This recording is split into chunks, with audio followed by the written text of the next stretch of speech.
All right, so the keeper lings have to be 22 or above. Hit it with a measure. Let's see what he is. I think it's gonna be short. I think he's short. Oh, dude. 21. He's right there. Is he short? Not worth it. Not worth it? All right. He's going back. He's going back. What do we got over here? Ooh, that rockfish is still freaking out. Oh, that's a measure for sure. Randy, on a big fish. There he is. Oh, you got him. Oh, yeah. I think it's just the way I hooked it. Yeah, he has all this fighting power. She's looking. Oh, I think that's a keeper. Yeah, I think so. That's a 24. Oh, yeah, that's oh, yeah, good. That's a keeper. Oh, good. Let's keep Nice. It's a keeper. That's a fish. Are you kidding yeah, me? baby. Got Let's him. go. Trevor's on one. Trevor's on one. Yeah, that's a bigger fish. Oh, yeah, that's That's a keeper for keeper. sure. Nice. Ooh. Trevor's got one on over there. What did he say? Keeper. Keeper, let's go. Another keeper length. Nice work. There you go. All right, we got mine, Oh, you got a canary? Remington's, Trevor's. That kind of Todd's fish got a is that? canary. Canary. Remington's got a bunch of fish to bleed. Oh. Close your mouth. Close your mouth. My eye. It's not. Woo! Nice. Nice, Trevor. That's a perfect keeper, man. That's like perfect.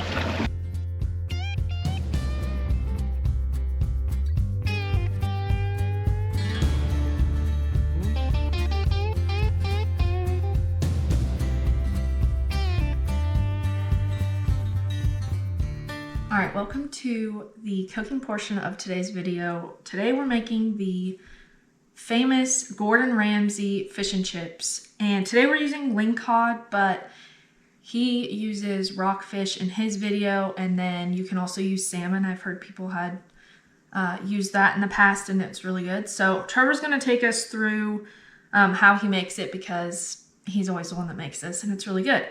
We did make some substitutions because of food allergy reasons. So if you want his official recipe, I will link it down below. But this is what we use and it's really good. So Trevor, what do we need for this recipe? So obviously you need the ling cod, which I already prepped, took it out of the freezer, rinsed it off a little bit, pat it dry. I cut it into, I mean, he does it a lot bigger, but I like these little bite-size pieces and it cooks really fast and it's great. So that's what I prefer to do. Like I said, you could do bigger or smaller if you'd like. So I did that already. So this is the dredging flour. We'll do that here in a little bit. Next we got so I got a bowl, obviously get a bowl, whisk, you're gonna need that. Then 1 cup of flour. So what I did is I doubled the batch because usually we make a lot more. So everything that you see is double what is in the recipe. So in goes 1 cup of flour. You're going to need 2 teaspoons of baking powder. Secret ingredient here is the curry powder. You can't really taste it because, I mean, Sarah, she doesn't like curry, so she's always skeptical about that, but you can't taste it. It gives a nice color. So in goes that, 2 teaspoons as well. I like to add a little bit of salt, just my preference, so just a little pinch. The beer is obviously the main ingredient here. I always just get a German Pilsner just because it's light. So I got the Bitburger this time. So in his recipe, it calls for half the can, but since I'm doubling it, most likely I'm going to use the whole thing. But just to make sure it's good, I'm going to do less first. So I'll probably do half, stir it up, just make sure it's good, and then add in more if we need it. And if you don't have enough, you can always add a little bit of water. Have you ever had to use the full can? I don't think so. I think 75% is usually pretty good to Show full. you how you do it. I don't want to mess it up. I already did. I mean, you just stir it. So, see, I mean, that's not even close. We're going to need it to be pretty thin. How much have you used? Oh, like half? I think, yeah, probably 60%. It's like right here.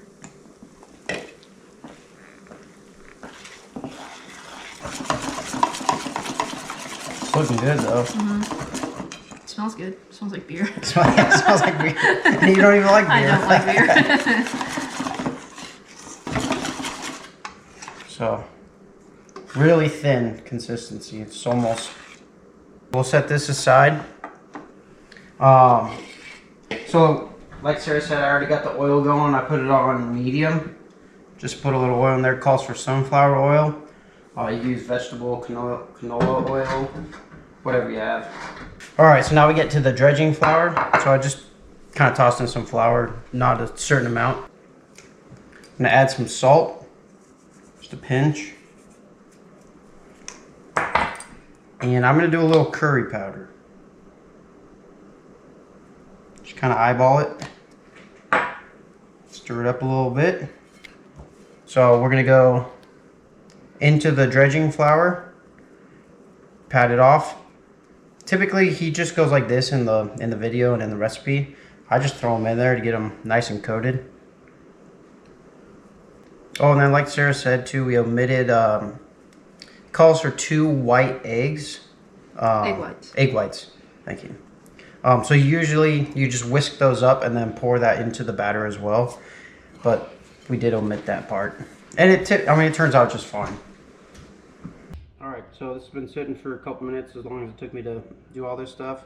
I just got it on medium. You can see it's starting to bubble a little bit, so it's probably pretty hot.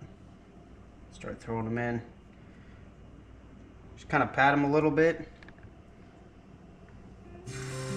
There you go.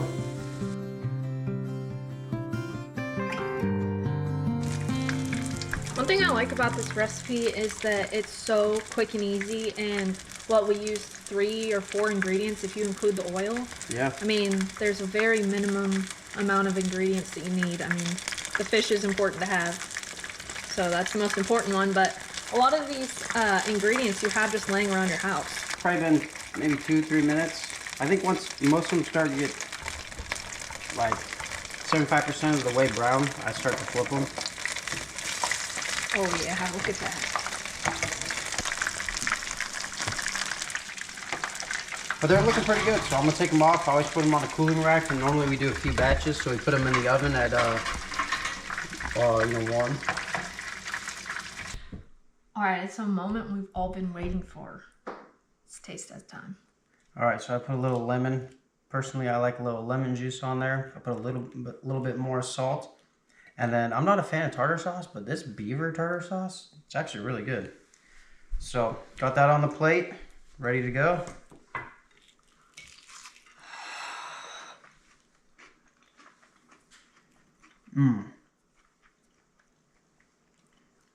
So good. One thing about the smaller pieces too is you get a lot more crunch because there's more breading. So, huge fan. I like that. Yeah, it's really good. So, if I had to describe this, it's moist, but it's also super crunchy. Like, the outside is so crunchy, and I love that. But then it also isn't dry as dirt on the inside. And with the tartar sauce, I personally like tartar sauce with all my fishes. So, I mean, take it or leave it, but I take it. It's good. 10 out of 10. I hope you guys enjoyed this video, and let me know if you end up making this recipe, because I personally recommend it. Trevor recommends it. Let me know what you guys think about it. Don't forget to like, subscribe, and we'll see you in the next one. Bye, guys.